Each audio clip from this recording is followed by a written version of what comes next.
기독교에서는 신앙생활의 과정을 출애굽의 역사로 이해하고 설명을 합니다.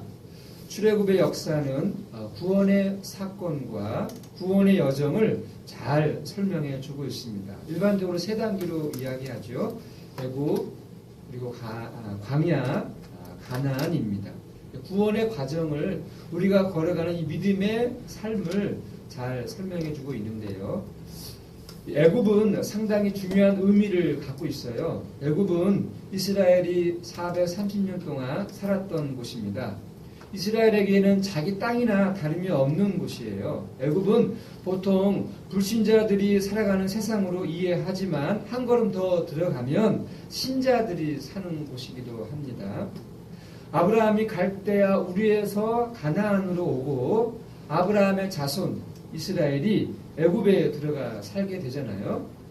야곱의 아들 요셉이 애굽의 국무총리가 되면서 여호와 신앙이 애굽에 들어가게 됩니다.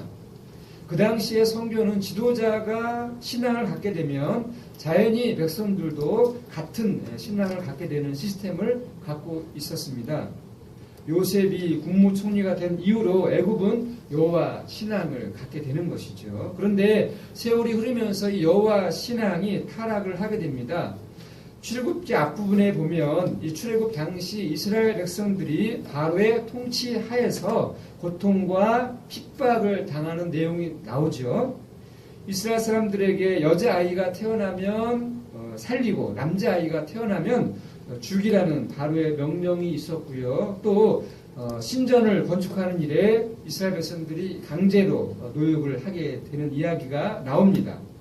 애굽에서 이스라엘이 당하는 그 고통과 핍박이라고 하는 것은요, 단순히 소수 민족이기 때문에 당하는 어떤 핍박이라기보다는 이 여호와 신앙이 타락하면서 겪게 되는 핍박이고 고통을 말합니다. 신전을 건축하는 일에 이스라엘이 강제 노역을 당하게 되는데 이것이 의미하는 바는 여호와 신앙이 종교화되고 율법화되고 타락하게 되면 말할 수 없는 고통이 따라옵니다. 견딜 수 없는 거죠. 마치 예수님 당시의 유대교와 비슷한 거예요. 표면적으로 보면 여호와 신앙으로 충만해 보이지만 예수님 당시에 그 바리새인들을 중심으로 한 그 율법주의에 사로잡힌 유대교를 겉으로 보면 여호와 신앙으로 충만해 보이지만 껍데기만 있는 거예요. 정말 있어야 할 알맹이, 여호와 신앙, 하나님을 아는 그 지식은 없이 율법적으로만, 행위적으로만 지키고 있는 그런 예수님 당시의 신앙을 말하는 거예요. 율법을 철저하게 지키는 것을 신앙의 전부로 알고 있었던 바리새인들의 신앙과 종교, 거기에는 무엇이 없습니까? 안식이 없는 거예요.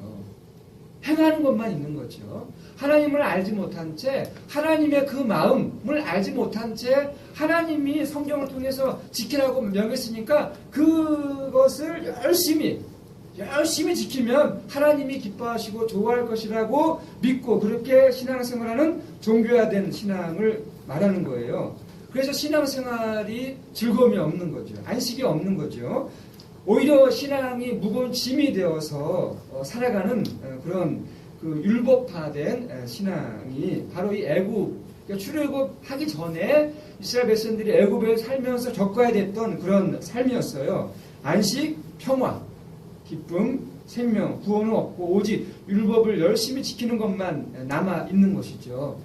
율법은 있으나 복음이 없는 상태, 그것을 가리켜 성경은 애굽이라고 해요. 애굽. 여호와 하나님은 10가지 재앙을 통해서 이스라엘을 타락한 그 여호와 종교에서 구원합니다. 더 이상 참된 말씀이 없고 생명이 없는 그곳에서 참된 말씀이 없기 때문에 고통이에요. 애굽에서는 잘 먹고 잘 살았거든요. 그런데 그 먹고 살기는 불편함이 없었지만 정말 그들이 들어야 할 참된 복음의 말씀, 하나님의 말씀이 없기 때문에 그들에게는 고통인 거예요. 그 고통을, 그 압박을 출애굽기 앞부분에서는 그렇게 설명을 해주고 있는 거예요. 출애굽한 이스라엘은 이제 광야로 들어갑니다. 그 애굽, 예? 그렇게 유대교, 예수님 당시의 유대교와 같은 그렇게 무거운 짐을 지고 살아가는 그런 애굽에서 벗어나서 이제 광야로 들어갑니다. 그 목적지는 가나안이죠. 가나안입니다. 출애굽한 사람들을 일컬어서 성경은 그들을 고아와 과부와 나그네라고 설명합니다. 홀로 된 사람들, 부모가 없고 남편이 없고 집이 없는 홀로 된 사람을 고아와 과부와 나그네라고 해요. 성경은 그런 사람들을 가난한 사람들이라고 말하고 그들을 도우라고 이야기합니다. 겉으로 보면 먹고 살아갈 수 있는 의식주와 같은 물질적 도움을 말하는 것처럼 보이지만 실제적으로는 그들은 하나님을 잃어버린 사람들이기 때문에 영적인 도움이 필요한 사람들이에요. 애굽에서 지금 출애굽한 이스라엘 백성들에게는 영적인 도움이 필요한 거죠. 말씀을 통해서 하나님을 알아가야 합니다. 이것이 절실하고 필요한 것들입니다. 사람들이 왜 애굽에서 나왔을까요? 거기에는 참된 어떤 신앙 생활이 불가능했기 때문이에요. 그들이 단지 어떤 육체적인 강제 노역에 시달리고 고통받는 것만 생각하시면 안 됩니다. 하나님의 말씀이 없는 거예요. 하나님의 말씀을 들을 수 없는 거예요. 그래서 더 이상 견딜 수 없는 사람들만 애굽에서 나왔어요. 그 오랫동안 애굽에서 살았던 그 이스라엘 백성들은 고위층에 많은 사람들이 있었을 거예요. 기득권을 가지고 있는 사람들은 거기가 편하고 거기가 더 좋기 때문에 나오지 않고 정말 영적으로 갈급하고 영적으로 가난한 사람들만이 그 10가지 재앙을 통해서 기적을 경험하고 애굽에서 나온 거죠. 이스라엘 백성들뿐만이 아니라 여러 잡다한 잡족들이 나왔어요. 순수한 이스라엘 백성들만 나온 것이 아니고 그 애굽 땅에서 고통받고 신음하는 정말 하나님을 향한 그 갈급한 마음을 가지고 나온 사람들이 바로 출애굽한 사람들입니다. 오랫동안 애굽에서 살았기 때문에 여호와 하나님에 대한 영적인 지식은 없는 거예요. 이게 갈급하기는 한데 하나님을 알고 싶어하는 그 마음은 있는데 하나님을 아는 지식이 없는 그런 상태의 사람들이 출애굽한 사람들이에요. 그들에게는 애굽에서 익숙하게 알고 있었던 종교화되고 또 율법화된 타락한 신앙이 있는 거예요. 잘못된 신앙을 가지고 있는 거죠. 마음은 가난하고 갈급했지만 하나님에 대한 지식은 없는 그런 상태에서 출애굽을 하게 됩니다. 그래서 그들에게는 광야 40년이 필요했던 거예요.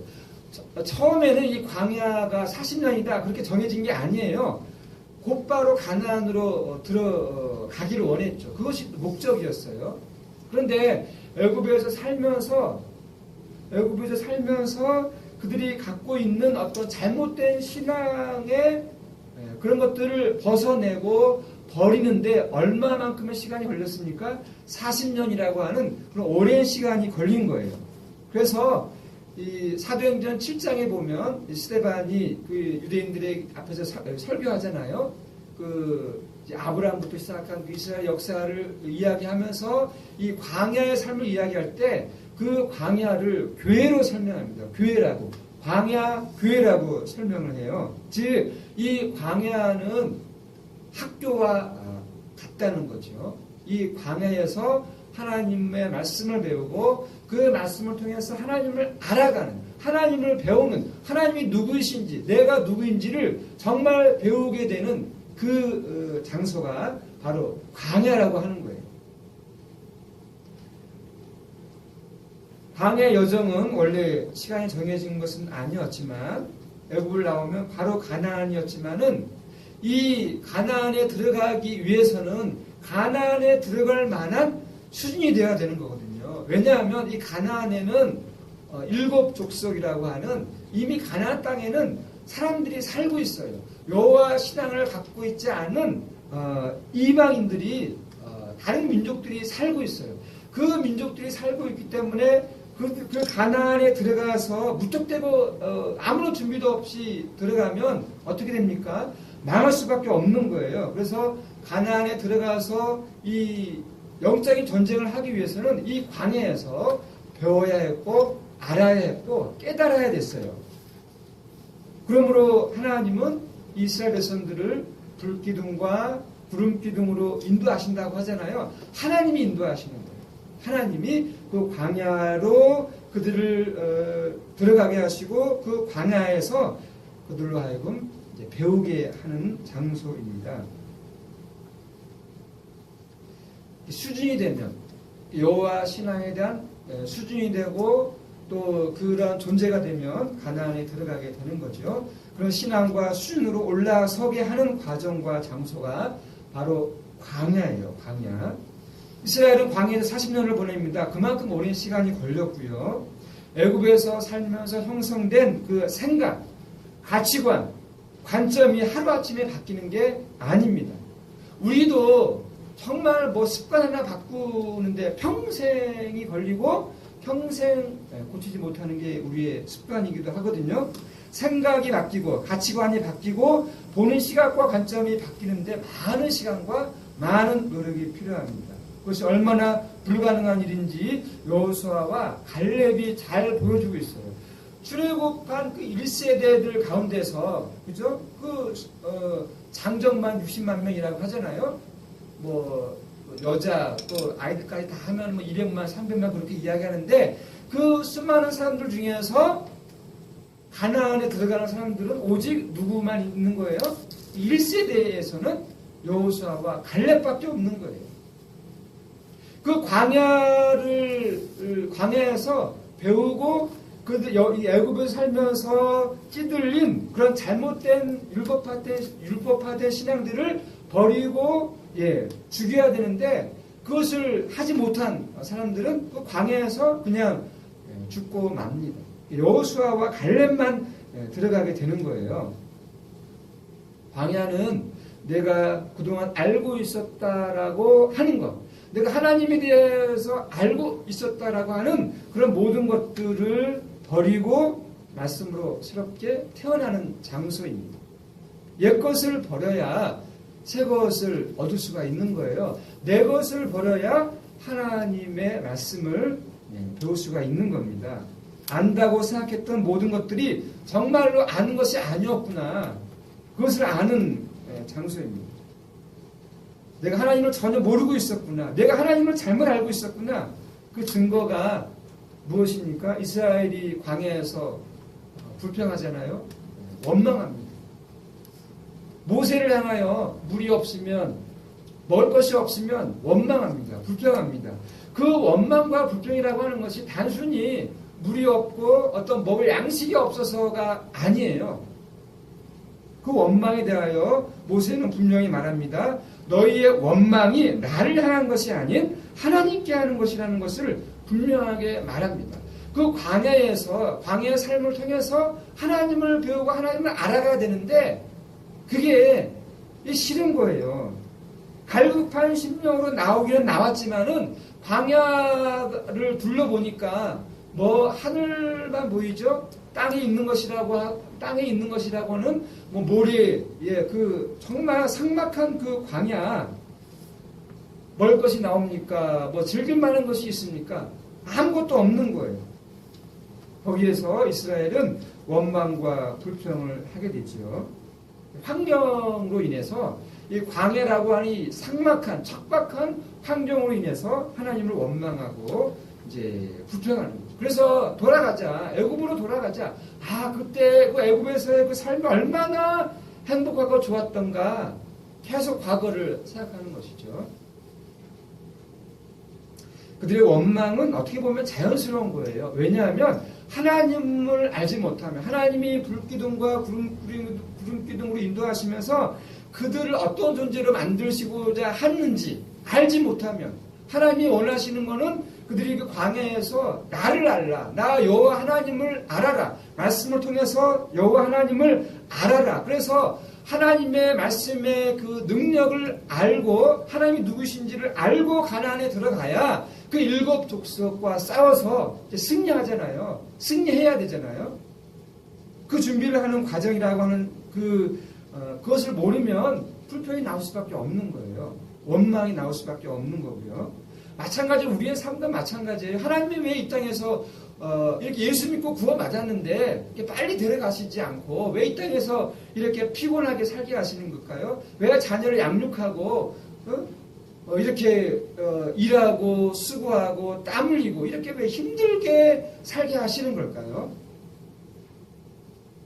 우리를 만드시고자 하는 그 존재, 하나님이 원하시는 그 존재로 만들기 위해서 이 땅에서 우리로 하여금 살게 하는 거죠.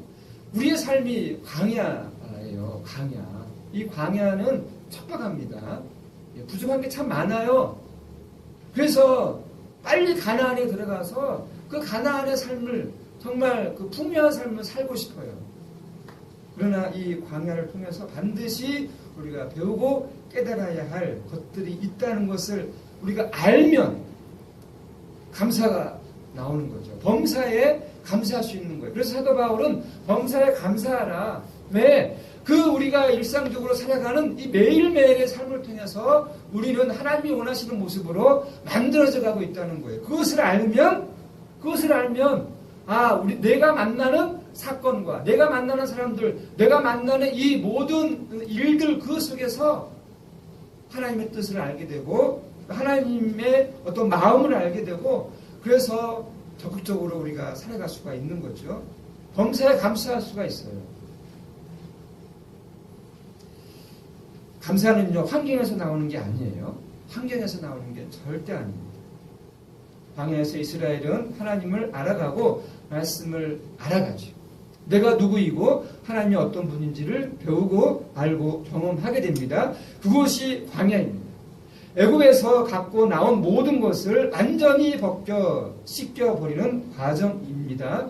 그런 과정을 거쳐야 가나안에 들어가게 되는 거예요. 드디어 영적 전쟁을 할 수 있는 신앙과 수준이 되어서 가나안에 들어가게 되는 겁니다.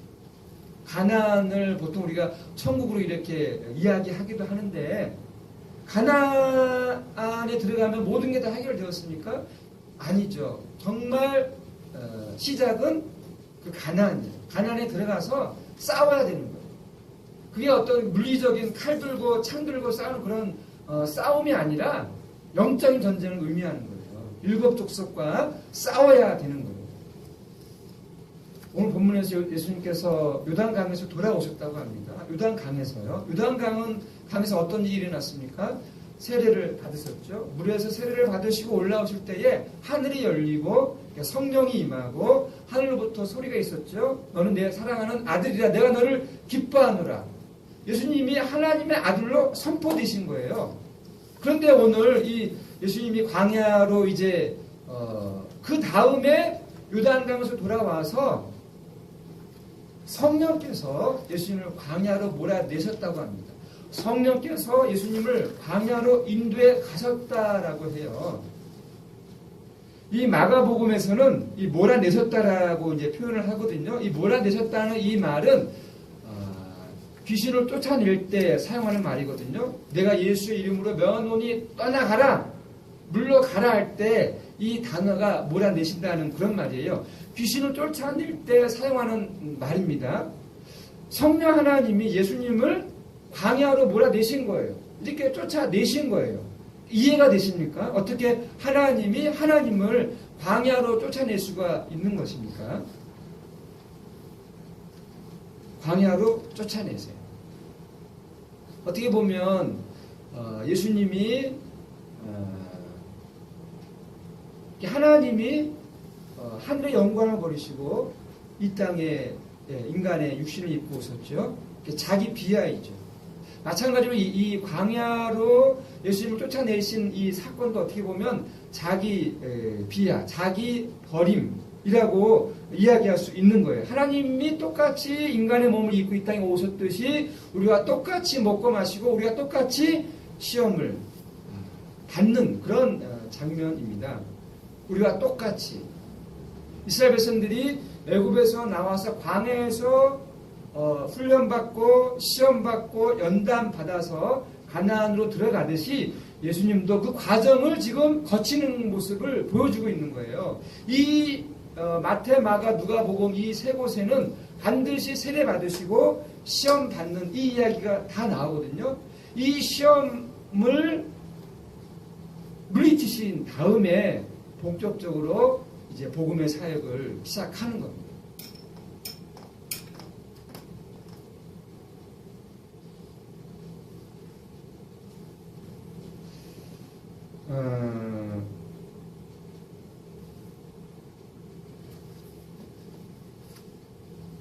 예수님은 광야에서 40일을 계시면서 시험을 받습니다. 광야는 척박하지요. 그러나 광야는 진리가 있는 곳이고 말씀을 배우는 곳입니다. 그래서 선지자들은 항상 광야에서 외치지요. 세례 요한도 광야에서 주의 길을 예비했고요. 예수님도 이 마가복음에 보면 한적한 곳에 가셔서 기도하셨다는 그런 내용이 나옵니다. 그 한적한 곳이 바로 광야입니다. 광야에서 쉬시고 기도하시고 그 광야에서 오병이어 사건을 일으키시거든요. 말씀을 가르치시는 거예요. 오늘날의 광야는 어디입니까? 물론 우리의 삶, 이 세상의 광야이기도 합니다만은 바로 교회입니다. 교회. 교회는 바쁘고 번잡한 도시에서 빠져나와 재충전할 수 있는 곳입니다. 광야교회에서 예수님의 말씀을 만나야 되는 거예요.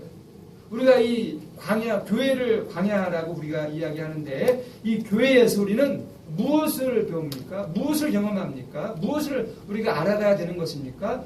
그 말씀을 우리가 배우고 알아가고 깨닫고 훈련받아야 됩니다. 우리가 어디에서 하나님의 말씀을 배우고 경험하고 훈련받을 수가 있는 것입니까? 교회밖에 없어요. 신앙의 여정을 생각해 보십시오. 사람들이 스스로 교회에 오게 되었을까요? 그렇지 않아요. 마치 애굽에서 10가지 재앙, 그 기적, 이적을 경험하고 나서야 이스라엘이 그 애굽에서 나아가듯이 사람들은요, 살면서 그 인생의 어떤 고난, 고통, 아픔, 그것을 겪으면서 그것을 통해서 하나님은 사람들을 이 교회로 보내는 거예요. 교회로 보내는 겁니다. 이 교회는 광야예요. 광야교회예요. 광야교회. 이 교회, 그래서 교회에 오면 사람들은 보통 무엇을 생각합니까? 아, 이제 교회 가면 사람들이 나를 따뜻하게 이렇게 품어주고, 교제하고, 좋은 대화하고, 좋은 것만 이렇게 생각을 하거든요. 그러나 그렇지 않아요.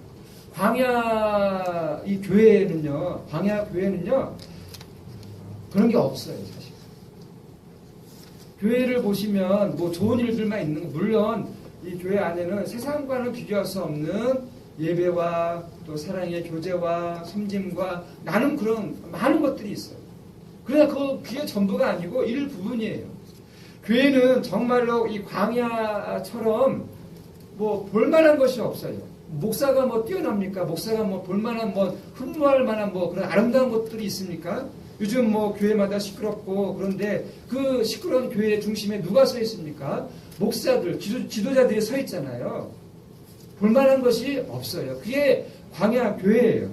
그 광야에서 우리가 보아야 하고 배워야 하고 알아야 될 것은 목사도 아니고 권사도 아니고 장로도 아니고 사람들이 아니라 말씀을 배워야 되고 말씀을 들어야 되고 하나님을 보아야 되는 곳이 바로 광야 교회인 거예요. 그래서 광야에서 시험을 받는 거예요. 시험. 이 시험은 우리를 어떤 망하게 하는 그런 시험이 아니라 하나님이 원하시는 그런 존재로 만들기 위한, 그런 존재로 만들기 위한 시험이고 연단이고 훈련이에요. 또 부정적인 어떤 시험이 아니라 좋은 차원에서의 그런 시험을 우리는 이 광야 교회에서 경험해야 되는 것입니다.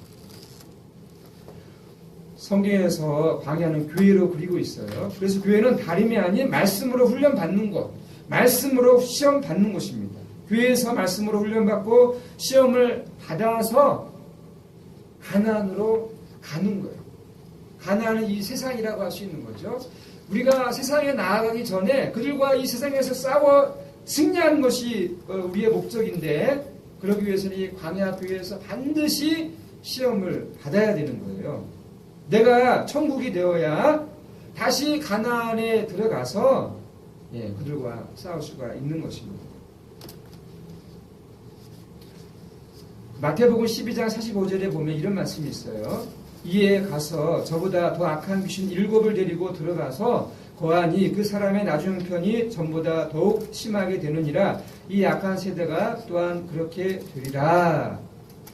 이 가나안에 들어가서 7 그 귀신과 싸워야 되는데 우리가 싸울 만한 수준과 사람이 되지 못하면, 그런 수준으로 되지 못하고 가나안에 들어가면 오늘 이 마태복음 12장 45절 말씀에 의하면 그 나중 형편이 전보다 더욱 심하게 되었다. 그게 역사적으로 나타나잖아요. 여호수아 다음에 어떤 책이 나옵니까? 사사기가 나오잖아요. 사사기. 암흑기예요. 암흑기. 자기가 옳은 대로 행동하는 그런 암흑기가 사사기이거든요. 그런 형편이 된다는 거예요.